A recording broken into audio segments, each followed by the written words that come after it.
Thank you for being here today. My name is Cindy Cornell, and I am the career coach for working professionals here at the Yale School of Management, working with our MBA for executive students and our alumni. And today we're going to be talking about game-changing job search resources. So thank you for being here. I'd love to ask for you to give yourself this hour. Our time together today is important for your own career development. Career management is a lifelong and ongoing process. So that you're giving yourself this time and investing in yourself is wonderful. So congratulations on that. We will have time, I hope, for questions at the end. So please ask those questions through the Q&A. And if there's anything that you want to follow up with in more personal detail with me, don't hesitate to book a coaching appointment with me through the SOM alumni portal. I also want to say a big thanks to my colleague Kayla Heaslip in Alumni Relations, without whom it would not be possible to put on all of these webinars. So thank you, Kayla, for what you're doing behind the scenes to make this all happen. Today, we've got a couple of things we're going to talk about. It's all search, and I'm going to break it out into two different pieces. The first is research, and what you're going to do yourself to kind of get ready. And the second is how you're going to leverage your network in terms of job search, game-changing processes and applications. And then, as I said, we will get into the Q&A at the end. There will be a recording of the survey, or I'm sorry, there will be a recording of the webinar. So if you want to go back over and look at anything afterwards, that will be up on the alumni portal career resources page under recorded webinars. And also, if you wouldn't mind, take a few moments at the end.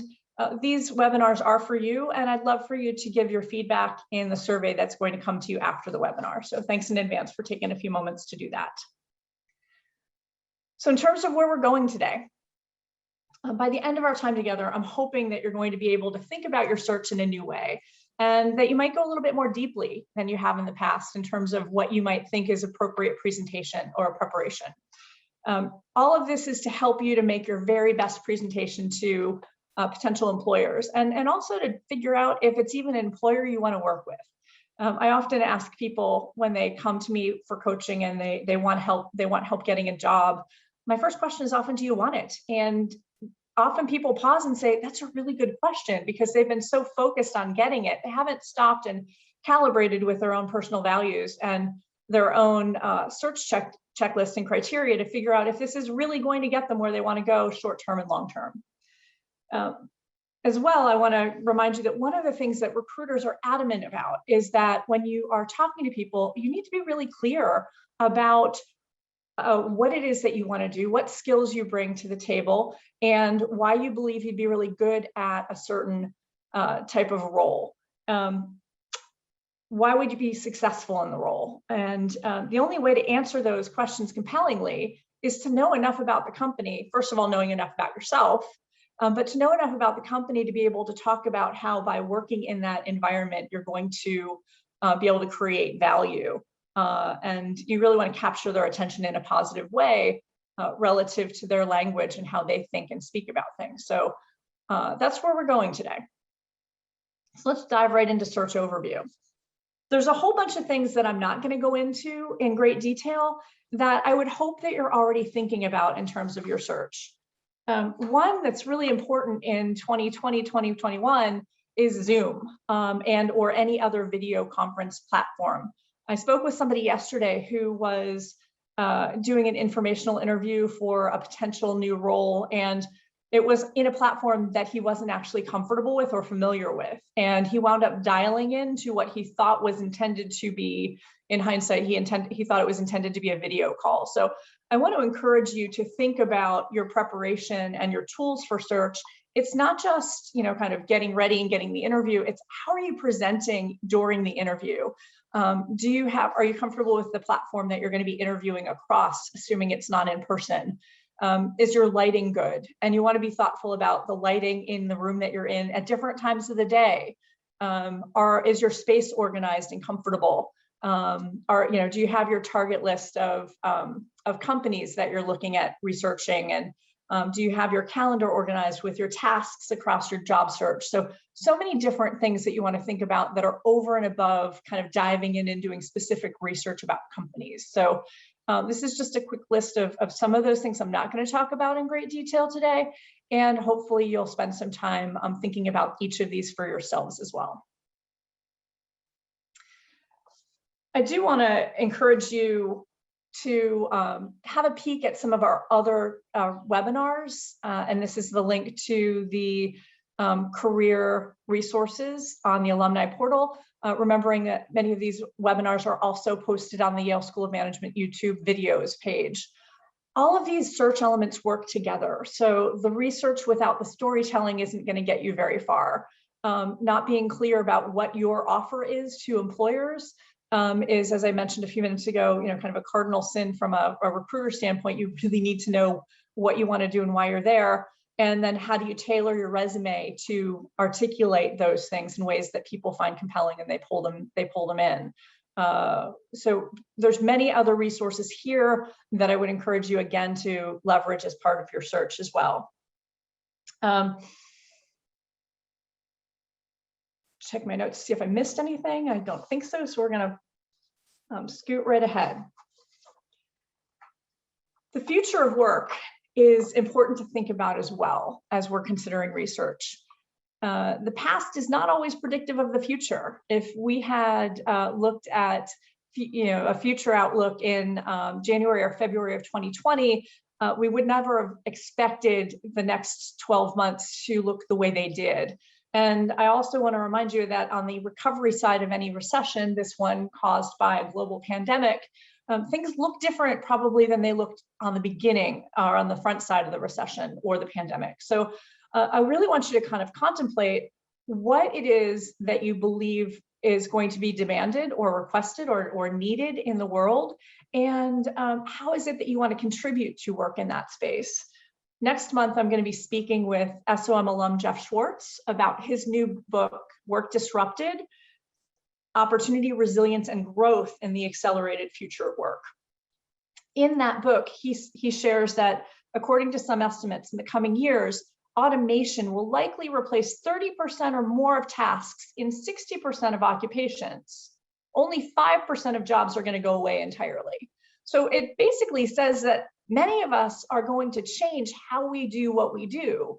I know my world has changed pretty dramatically. I used to be on phone calls more often than anything else, and I've spent the entire last 12 months, it feels like, on Zoom. So the delivery has changed. How I connect with people has changed pretty dramatically. And that may continue to change in the future. So think about, from your perspective, what's going to change for you. Many, many more jobs will emerge as a result of influence of technology. And we're going to be asked to do things differently. The division between labor and machines and algorithms is going to evolve as well. So I talked about some of this in my January webinar about reimagining your career in 2021. So that may be worth taking a peek at if you haven't already seen it. There's no such thing as perfect information because of all of this. So as we talk about the research, I don't want you to think about, kind of being done, because things are constantly churning and evolving. So you might want to kind of contemplate how are you going to continue to navigate through disruption, and how do you help companies to know that you'd be a really good partner with them in navigating through the changes and disruptions that they're experiencing, and that you're kind of on the cutting edge and paying attention so that you can solve some of their emerging problems, as well as come up with innovative solutions for growth in the future. So as we continue to talk about an overview for search, I want to just give you an idea of how I think about it. It's a cycle of learning. And your thoughtful preparation is, as I mentioned earlier, both going to help you to know if you want the job that you're talking about, and you might find out things during the interview process that informs you that really I don't want that. And it also is going to help you to demonstrate your competence and understanding about the job, the industry, the role, how you create value in the organization by the work that you've done through this online or ongoing cycle of learning. So hypothesis, research, you might have some informational interviews to corroborate some of the research or to put color to some of the research, test it that you've done already. You're evaluating it again against your own personal fit and your values. And if it's something that you want to continue to move forward with, you're going to continue to think about what are the stories that you have from your past that you want to bring forward and articulate in the language of the companies or industries that you're looking at joining. And you're going to keep going around and refining your information and your understanding of the landscape through all of that.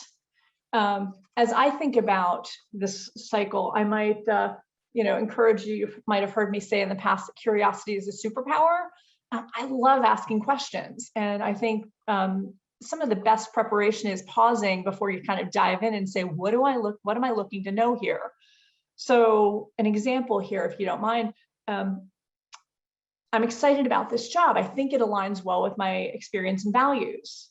What specifically do I think this job does? That goes into kind of unpacking the job description. What is it like to work there? Does it seem to be a culture or an environment in which I might thrive? Who can I speak with to test my hypothesis? We'll get into networking a little bit later. What does that look like in practice in terms of how things, what it's like to work with, and how can I get supporting examples where you might turn around behavioral interviewing on the company, where it's not just them asking you questions, it's you asking them questions to make sure it's really a place that makes sense for you, and that you would be in fact working on problems with teams of people that you'd be energized with, and that you really could, kind of move forward and grow yourself personally and professionally in that environment. If you talk to one person, did that data point, again, one data point is not statistically significant, did that one data point support my understanding, or are there some new things here to be researched or to be curious about? And even kind of continuing around the circle, as I mentioned, if I'm still excited about the opportunity, what else do I want to learn? And how is this supporting the richness of my understanding, so that when I actually get into an interview, I can really compellingly answer why me, why this job, why now? Hopefully this is helpful in helping you to understand why you want to go through this process. I also want to share with you and remind you of what I shared in the networking interview, the negotiating webinar recently, is that all of this information is going to be useful when you move into a job offer and negotiation. And even if it's not with this company that you're talking about or researching right now, if you're interested in the same competitive space, it will be relevant for the next company, and you can have a thorough understanding of the landscape of the competitive network. So it's not for naught that you might not move forward with one particular opportunity.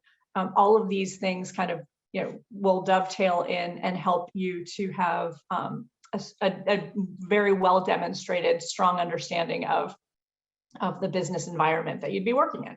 So moving into research, again, I'll remind you that you can pop in and share questions at any point in time, and we'll get to those towards the end of the session. There's so many different things that you can research, but what I want to start off at the top with is a very simple Boolean search. It's a simple, incredibly useful tool that many people don't use as effectively or as robustly as they could. True or false, on or off. There's only 5 elements of syntax with a Boolean search. You can use quotes to help you to identify very specific phrases. You can use parentheses, where you might be able to figure out something and either this or that. So in this example, the search would return either software engineers or software architects. And finally, the and or not. If you don't have an and in your search results, it'll assume that you're looking for an and, or will give one or the other, and not will exclude. So those are pretty basic terms.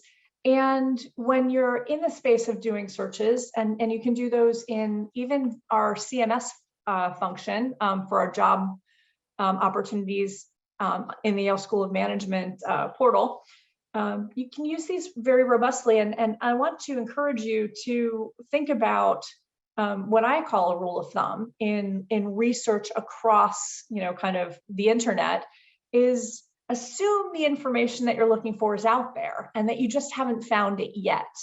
I had a conversation with somebody yesterday who said, I'm looking for this person. They're not on LinkedIn. There's not a lot of people that aren't on LinkedIn, but this particular person wasn't. They weren't listed in the company registry of leaders. And I said, so where can we learn about them? And he was kind of stuck and saying, I'm not quite sure. I said, well, let's search. I wonder if there was a press release when the person joined the company. And lo and behold, there was. It took a few moments, and he found the person by just searching their name and the company name. And he then said, oh my gosh, here's a webinar that they're in. Here's a video. So in advance of a meeting with this person, he was able to have a peek at that webinar and understand a little bit more about who they are, what they care about, and what they, the style of their presentation, so that he could prepare himself differently for that meeting. So if you haven't found something, I'd encourage you to think about where else could I look, and give it another go. So we'll start at a simple search. And this is something that I talked with somebody about a bit more than a year ago. I might have used this example in another webinar. If you're moving to a new location, I want you to think about all of the things that are important to you in moving to that new location. This is not just where you're going to work, it's where you're going to live. So you want to be clear about what's the cost of living, what's the commutable radius, and does it matter if you're living on the north side or the south side or the east side or the west side? How long might it take you to get to work in the morning? Assuming that you're working in an office. That's actually an assumption right now, because some people will be after this is all resolved and some people won't be. So if you're traveling, if your job, I don't have this on this slide, but if you're traveling, you might want to be thoughtful about proximity to an airport. You want to think about cost and availability of housing. Where do you want to be in 5 years? Renting, buying, all of those things, and what's it going to be like to live in this space? Schools, etc. So there's a bunch of things to be curious about, not just saying, oh, there's a lot of jobs in Austin, I think I'll move to Austin. What else do you need to know about that location before you get there? How do you know who's there? What companies are there? So you might be moving to a location specifically because of family, for example. There's lots of ways to figure out what the companies are, and there's more people there, more companies, large and small, than you might have thought of off the top of your head. How do you figure this out? Well, start off by the newspaper or the news stream on your device, whatever that might be, and see who's in local news. Reach out to the new location. And you might even do it with your existing location, because they have access to databases as well. Check out your business librarian and see if they can help you with lists. I know our executive MBA students have access to our business librarians, and they are really wonderful at going after data in a lot of different ways in terms of finding out what types of companies are operating in what industries and what geographies. So lots of non-subscription based sources for top line information like that. In addition to data, those people might be able to clue you in on organizations or events that could be beneficial to you in terms of understanding and connecting with people, understanding the business environment and connecting with people that you'd be working with and potentially interviewing with. And I also want you to think about being able to answer the question, why this location? This example goes back a couple of years, but I remember talking to someone who's about to move back to Houston, and they'd lived there at one point in time, and they were going to go back, and it would be easy to say, well, I have family in Houston, but what they wound up doing was saying, well, they mentioned their favorite Tex-Mex restaurant. You can't get food like that in Connecticut. And the person nodded knowingly, and they showed them that they have some connection to the area without even getting into the details of what family members are there and why they want to move back. So if you show and demonstrate that you do have experience or interest in the destination, it might be even a talking point to build rapport, right? Somebody might say that you like that, you have to try this when you come down, it's even better.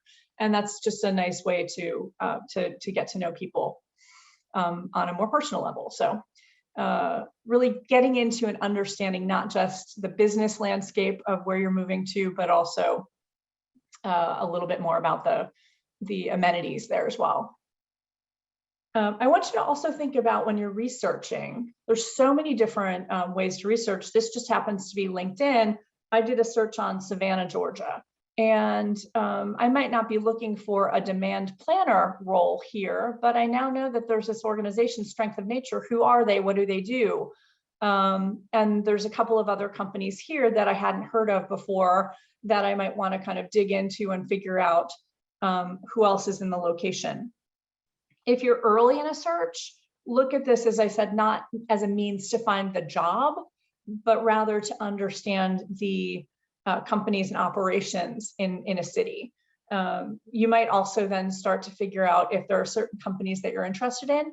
Are there alumni or other people that I could start to reach out to and to learn more about in the company? So these are just top line, high level informational questions at this point. If you're deciding among a few cities, it's sometimes useful to think about what other companies are there, and do I feel like I'm going to have opportunity to move up or change over time. I know there's a couple of cities that I've talked to people about, and there's kind of 4 or 5 major companies, and that's it. And people kind of rotate through those. And they might go to some smaller companies too, but in terms of kind of big Fortune 50, Fortune 100 companies, there's just a couple. So you want to be thoughtful about how are those companies set up in the competitive marketplace, because an adverse impact to one of those companies could have a pretty dramatic impact on the entire geography. Most research tools, as I mentioned before, including the job listing in Yale's career management system, have these filters. So you can identify things to alert you to jobs when they come up that are within your filter settings. It's a very efficient way to keep up to speed with what certain companies and geographies are happening. So moving right along, if we're talking about potentially a new industry, how do we come up to speed with a new industry? So many resources. And I suspect you're already maybe thinking about the fact that you haven't been so rigorous in some of your prior searches. There's trade associations and publications. Some of them are fabulous, some of them not so much. You want to just figure out who's there and what are they saying. That might also lead you to understand what conferences are out there. It might help you to identify who are industry innovators or influencers. And there's social media sites for all of these people and organizations.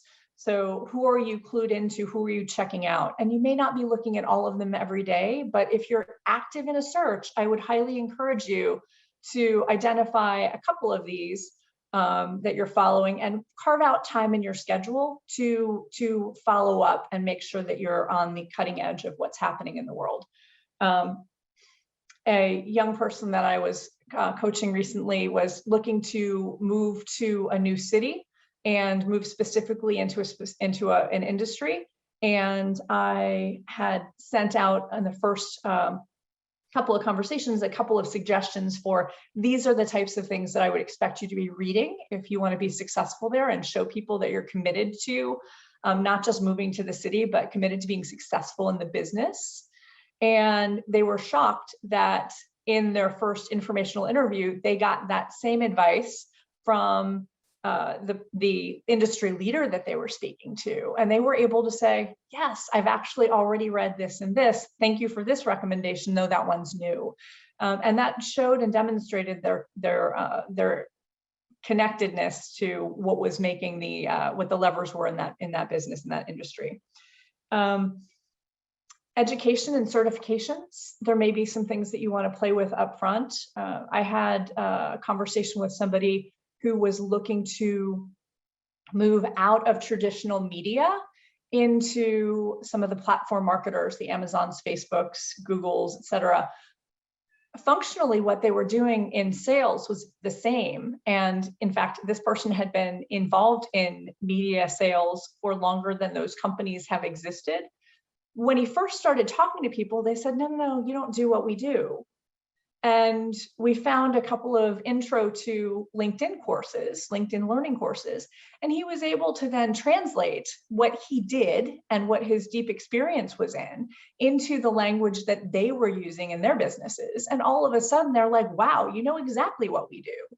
So there's some benefit to kind of looking at those intro things, even if you're very experienced in an area, because it's going to help you to find the language that's going to catch and capture the attention of the people that you're trying to attract. You might also want to think about influencing industries as well. So, you know, a quick example, supply chain is often influenced by raw materials pricing or the energy industry. So understanding those levers and what that can mean to business success is very, very helpful. I can't stress this one enough. If you're looking for a specific new role in a company, please, please, please look at the company website and be thorough in your investigation of that website. I've had conversations with people who were going into an interview with Amazon and they were not familiar with their leadership principles. And those of you that know Amazon know that they live and die by them. Or Johnson & Johnson, they have a credo and everybody knows the credo, but not this person that was going in for an interview. So, you know, I was, you know, lovingly saying, you're not ready yet, go read these things and then come back to me and I will help you with your mock interview. Company website, please go through it. Another example of assume the information is there. I was speaking to somebody in the medical industry, and for the role in question, the role that they were concerned about, they were curious about the incidence of infection resulting from a certain type of surgery that they would be responsible for. And they said it isn't anywhere. This is one of the things they were going to ask in an interview. And it occurred to me that if I were a hospital, I would probably want to self-report as opposed to having somebody else report that on my behalf. I want to control that information. It took me about 3 minutes and a couple of good searches to find that information. It was not on the front page of the website. It was buried a bit. It just took it took a little diligence to find it. And in the conversation, I was able to show him, and here's the answer to that question. What is your follow-up question now? So he was able to show up with a much more thoughtful question than what is the number that was already actually, you know, available to him. So these are a couple of suggestions. Analyst calls. In a prior life, I was in investor relations. You learn a lot on analyst calls. You learn what those industry influencers and analysts care about. And you can hear about both what the company is doing and what they plan to do, and their explanations for why things have happened in the past. So taking the time to listen to those is incredibly important, especially if you're moving into a finance function. Career pages as well. Companies tell you what they want you to know. A lot of companies tell you how to prepare for the interview and the types of questions you'll be asked, and even, you know, how the interview progression will go, and how many people might be in an interview with you at any given time. Hopefully, this is helping you to really get kind of clear about what's important here. Adjacent roles. This is something else that's kind of interesting for folks. You might not be able to find out a whole bunch of information about your particular department, for example. I've used this example in the past. I'm the only person at Yale University that has my title. So if I were researching this job, it would be potentially hard for me to get a lot more information about the role than what might be in just a simple job description. I could go back and see if I could find people who used to hold this role in years past. Or I could also think about who would be what would be the adjacent roles, with whom would there be handoffs, and I can try to understand a little bit more about how I might be adding value to the business vis-a-vis how I actually work with other teams. So hopefully that's helpful. A last one to think about, competitors' web pages. If you maybe can't find out a whole bunch about your particular department or company, you may be able to find things out from other people or other companies where you do have more information. So when you go into an interview, for example, informational or formal, you can share that you understand this about this company and you understand this about this company, and then say, how is it that your company is organized? And that's, very different than just simply starting with that baseline. How do you operate? How are you organized? Because they know that you have some framework or frame of reference and context. For any company that you might be curious about after you've gotten your list of who's available in what geography, you might want to peek at the LinkedIn company page. I'm sharing with you Gartner. If you're not familiar with this company, they're a research and advisory company that, in their words, equips executives across the enterprise to make the right decisions and stay ahead of change. So Gartner might actually even be one of your industry influencers that you begin to follow and understand what their prognostications are about specific industries in the future. They definitely fall into that influencer category, and we're going to speak a little bit more about that in a few minutes. But let's just look at this page. They talk about at the top of their page, we're here to help. View our insights, advice, and tools to achieve your mission critical priorities below. And then you see on this page, you can follow them. And even on this page, you can link to about, what are they posting about on LinkedIn? Jobs, life, people, insights, and videos. Another example from another coaching conversation, I had asked someone who was going for an interview we were looking together at the LinkedIn profile, and I said, I don't see that you've liked anything on this page. You're not following this page. And they said, oh, okay, let me follow it. And I peeked at the last couple of posts that the company had made. And one of the posts had been about the location that this person was going to go interview at. And he hadn't even read the article. And it turned out that one of the people that was featured in the article was one of the people that he was going to go interview with. So can you imagine going into the interview and having this information right there and not having taken advantage of it? That's certainly not putting you in the best light if they ask you if you've read it.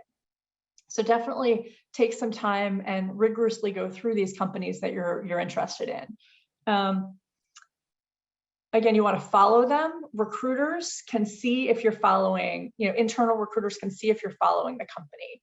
And if there are 100 resumes submitted for a job, perhaps 20 of them are people that follow and 80 aren't. If you have to figure out which 20 you're going to read first, you're probably going to look at the people that are following the company first. So just little tips and tricks to help you to use LinkedIn a little bit more effectively. And remember that we do have in the SOM career resources under general career support, a link for a fabulous LinkedIn course that will help you to optimize your profile if you have some work to do with that. So again, this is a great place to start in terms of research about a company because it's generally more up to date than a web page, which is sometimes a bit more static.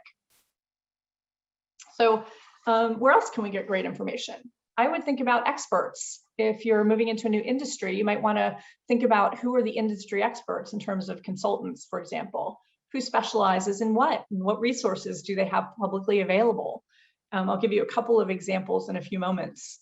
On the other side, you might think about, again, those financial and business analysts who are closely following companies and their operations and considering them in the context of the global economy and competitive networks. Plenty of ways to figure out who the experts are and what they're known for. I did a quick Boolean search for top consulting firms and specialties, and that led me to a Forbes article that was Meet America's Best Management Consulting Firms 2021. It just came out last month. And that contained a link to their statistical study results, including an alphabetized list of hundreds of firms, including their founding year and headquarter locations. And it was that list was searchable either by Boolean terms or by industry category. So I could figure out what consultancies and what geographies were focused in certain areas. So that would certainly be interesting. And I could begin to follow not just those companies, but even figure out who works in those companies and maybe follow what they're saying on their own LinkedIn pages to learn more about what's happening in those spaces. Don't underestimate the power of those social media pages because they can add some really good color to what would be a little bit less up to date and detailed in websites. Hopefully that helps a little bit there.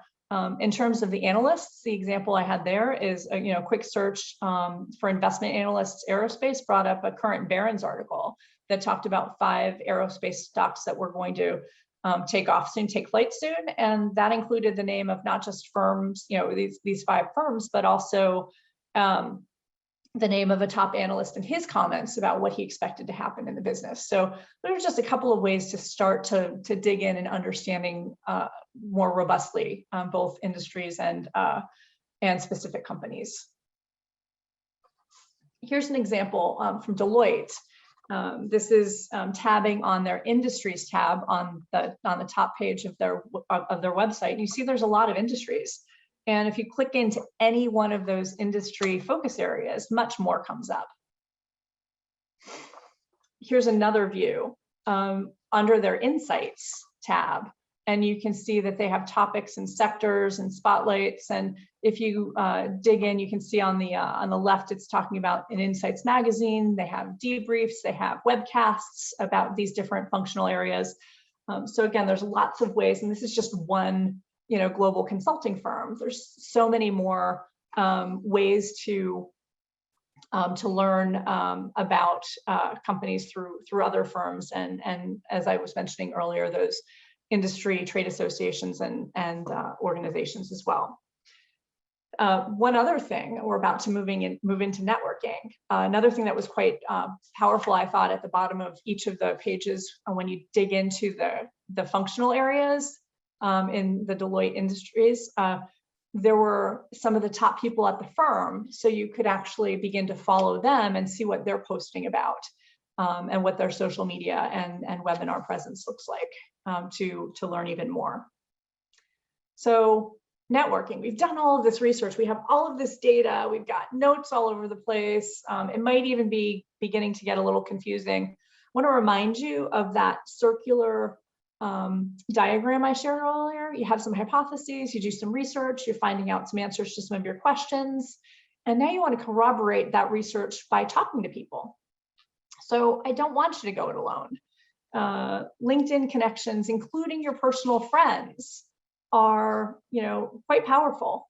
Some of you know the story about how I came to Yale. I was referred by a friend from preschool. Our sons went to preschool together, and we're in totally different industries. And she knows enough about what I do and the type of impact I can have with people and what I was looking for. I hadn't even considered going up the road to Yale. I went to NYU down in New York, and I knew about the job down there. It wasn't even on my radar screen. And because my friend knew enough about my business and my capabilities and my skills, she said, "Oh my gosh, this is the perfect job for you." Again, as I think about friends, I recently found out that one of my friends as well, another friend from preschool, so don't not talk about ourselves when you're out and about with our kids. He's named to the new head of aerospace and defense at Deloitte, so lives down the street from me, and it's that's a network that I could tap into if I was ever looking to learn more about some of those companies. So think beyond just kind of the traditional who's in my LinkedIn, who did I used to work with. You might also think about, and this is a little bit outside of where a lot of people go, alumni from your former employers. A dear friend connected with me on LinkedIn more than a decade ago. When she looked at our profiles, we were both at that point teaching at NYU. We had both come out of public accounting and consulting firms, and we had both worked in beverages after that. So we had all of these things in common, and her comment to me when she reached out on LinkedIn was, "How is it that we don't know each other?" And we've not only worked together and supported each other professionally by referrals and networking, but we've been very, very close personal friends as well. So hopefully this gives you an idea about how to start to think about your network beyond just the traditional who do I know that's already currently in my LinkedIn. It is so rare to not have any connection within a company. Again, my Boolean tip, just assume that you haven't found that connection comma yet. And sometimes it's because we're not being clear about what we're looking for. And I also want to point out that sometimes some of the most insightful, candid, and helpful feedback could come from somebody who's no longer at that company that you're interested in, but who has left and can give you some insight to what their experience was when they were there and why they did leave. So lots of places to find information. If your network is not so robust yet, I'll give you an example in a moment about how you might reach out to somebody to get informational interview or informational interview kind of information. But think about what are the invitations that you could send to somebody that they would say yes to. I recently connected with somebody in an organization after having read something. It showed up in my feed because a connection of mine had commented on their feed, and I was so impressed by what they'd said.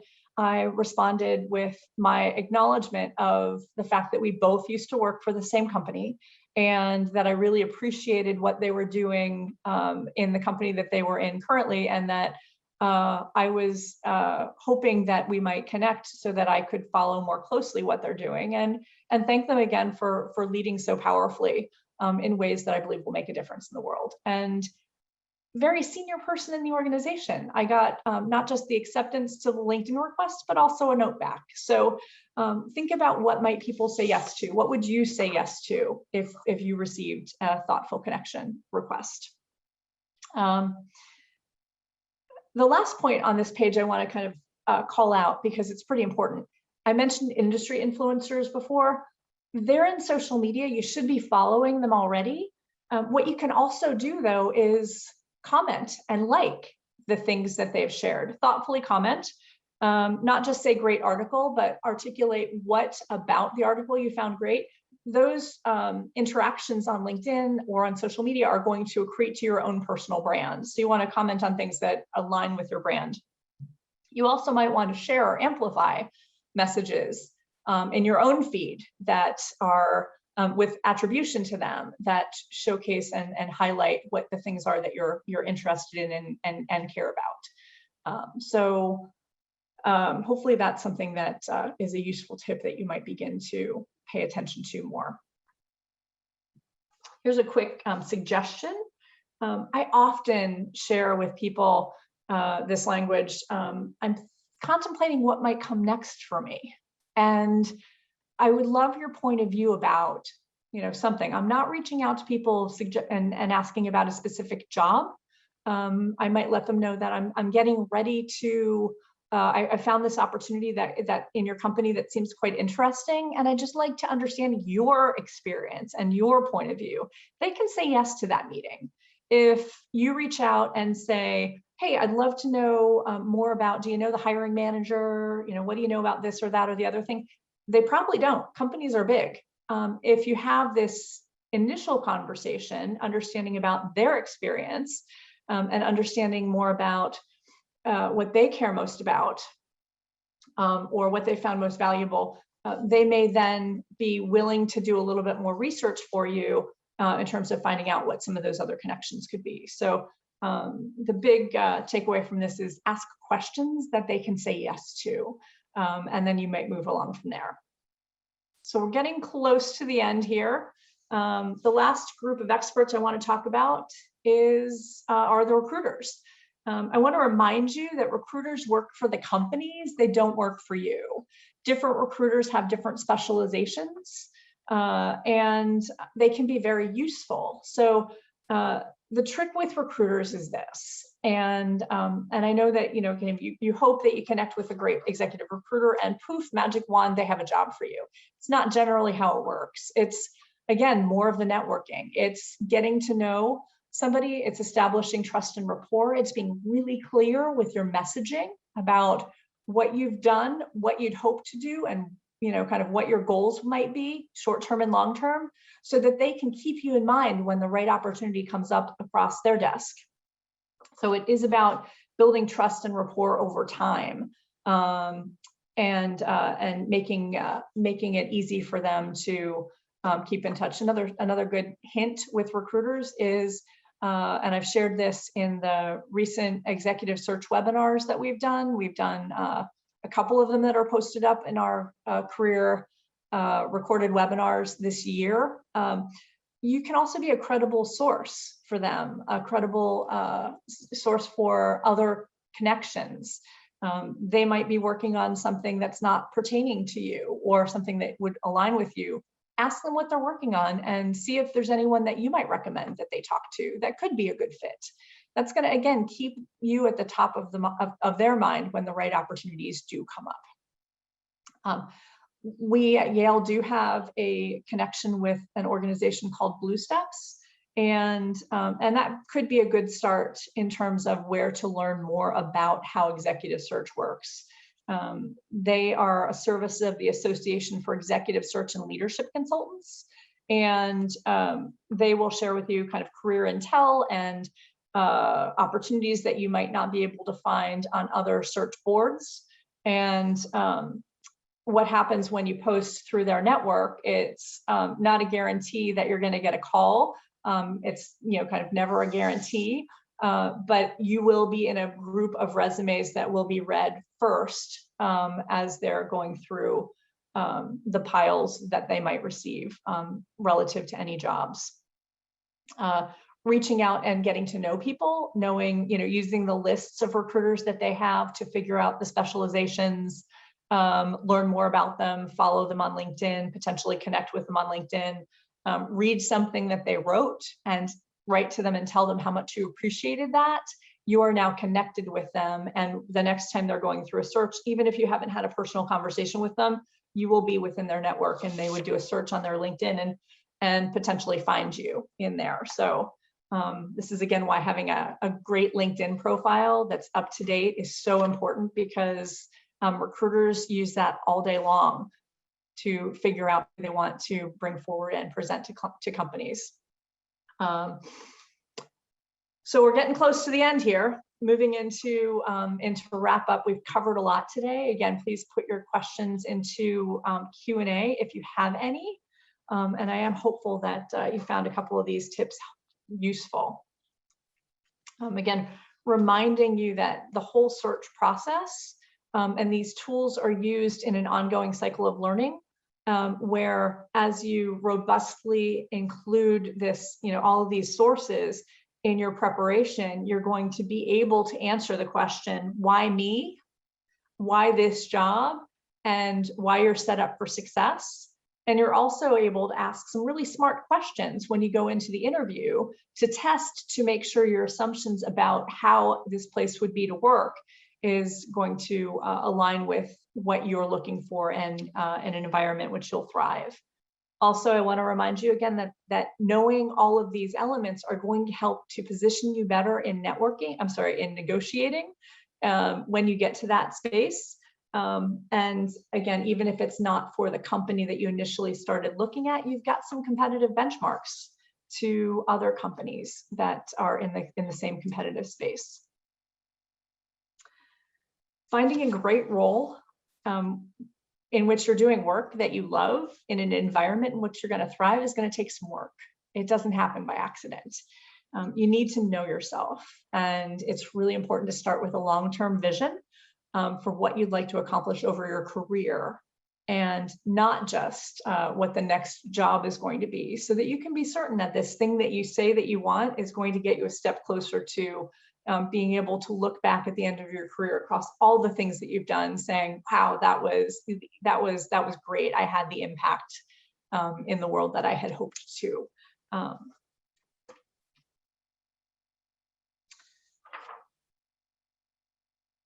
I mentioned this earlier, assume that it's out there. Seek and you will find. Have a target for yourself, both about what a job is that you're looking for, what the next role is, and also as you're doing your research, what information you're looking for, what's going to answer a question for you, and keep diving in through and figuring out how you might find it. You might also, if you've had trouble figuring it out, reach out to somebody in the industry. Again, it might be somebody who went to Yale and used to work for a company that you used to work for. You reach out to them. You don't know them yet, but to say, hey, we've got some similar background. I'm doing some research about this company. Would you mind sharing with me some insights that you might have from the inside? And they'll probably say yes. If they don't answer, remember, not everybody uses LinkedIn every single day. This is where, again, I would use those alumni directories when you're trying to reach out to people. So don't just reach to LinkedIn. Go back and have a peek at what the SOM alumni directory has for their email, and you might reach out to them there directly with a note that you've also sent a connection request on LinkedIn, so that you might begin to know each other before meeting. So just another hint there. Orienteering best practice, keep checking your bearings and making sure that you're on a path that you want to be on, and that with the new information that you've received along the way through your analysis, that it's indeed leading you closer to where you want to be in terms of professional goals, and not on some tangent path that that's taking you away from your long-term goals. So that's what I've got for content for you today. We've got just a couple of minutes for questions. So I'm going to peek over there and see what we've got. Again, I want to encourage you, if you are interested in having a coaching conversation with me, please log in. You can find the link here and also through the alumni portal on the careers page. And that's also where you'll find links to all of the past recorded webinars and to other career resources, including other research resources that might be appropriate for a specific industry. So diving into some questions here, let's see what we've got. I don't see a lot, so if you have any, please don't hesitate to add them in here. There's a question here about an example. Do I have an example of a message on LinkedIn to somebody that you don't know with whom you'd like to have an informational conversation? Super. So with that one, I would actually, you know that you can follow people on LinkedIn before you can actually, before you even connect them. So with those folks, I might do some research and see what they've been posting. If they've been posting things and they are aligned with what I'm interested in, I'll reach out to them just like I did to that senior executive. And I said, I really appreciate what you're doing there, what you are, the way you're leading and the messages that you're sharing. And I would love to be connected with you. So that was, the first step is to connect on LinkedIn. And if you want to have an informational conversation, that's where it's super important to, and I said this earlier, ask questions that they can say yes to. You don't want to ask for a big lift. You might ask them for their point of view about something. You might ask them for, we never ask outright for a job because they don't know us yet. If you reached out to me and said, hey, can you refer me to so-and-so? I think I'd be great for that job. If I don't know you, I don't know if you're going to reflect well on my brand, or if they're going to say, well, shoot, Cindy, why'd you send that person to me? So you want to kind of ask a question to get to a place of establishing trust and rapport with them. And there may be follow-up conversations that you have after that. So again, the short answer is, ask a question that they can say yes to. So hopefully that answers that. And if you want to talk about some specific targeting, again, please, let's make a coaching appointment. We can talk about some specific strategy.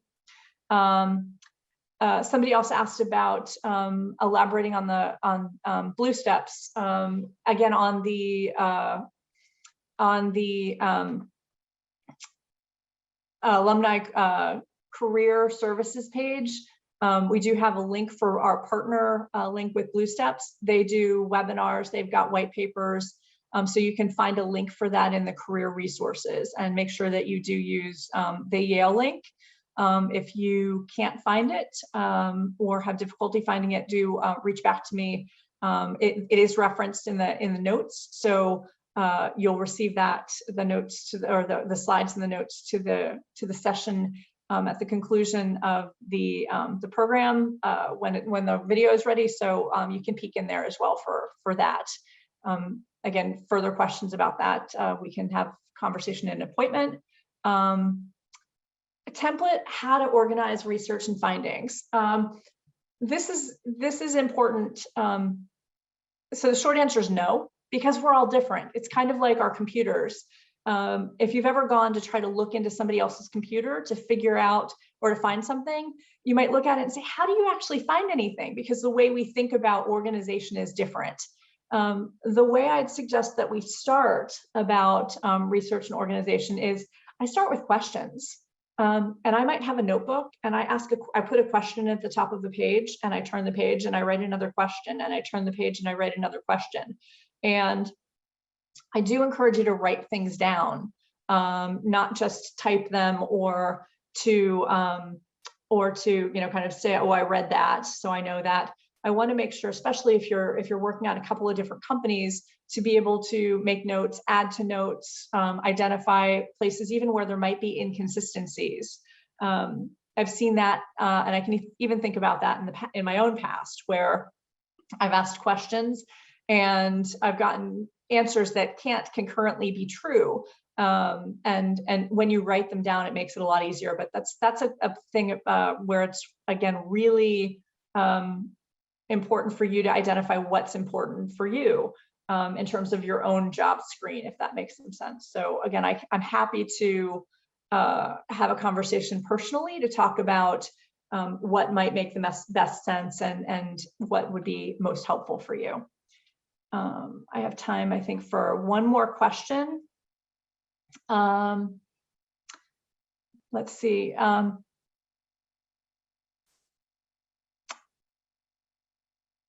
I think I can combine these two questions. We're looking at different professional paths or different geographies. Here, it's important for you to kind of get clear with what your end goal looks like. It's, if you're doing a couple of geographies, it's going to increase the open variables you might be working with, or a couple of industries. Industries even makes it a little bit more challenging because what might be demanded by the industries is different. So what I'd encourage you to do in that case is to figure out where are the similarities. So you're looking for geographies that have these characteristics. You're looking for companies where you can do these types of, you have these types of experiences or skills. So again, with those, I encourage you to reach out personally. We can talk about how we can synthesize that messaging so it's clear to folks. Hopefully this is helpful to you. Lots of ways for you to research and find new information about the jobs and careers and opportunities available to you. And I hope you come back again for another career webinar. Thanks again, Kayla and Alumni Relations, for making all of this happen. And I'll see you next month.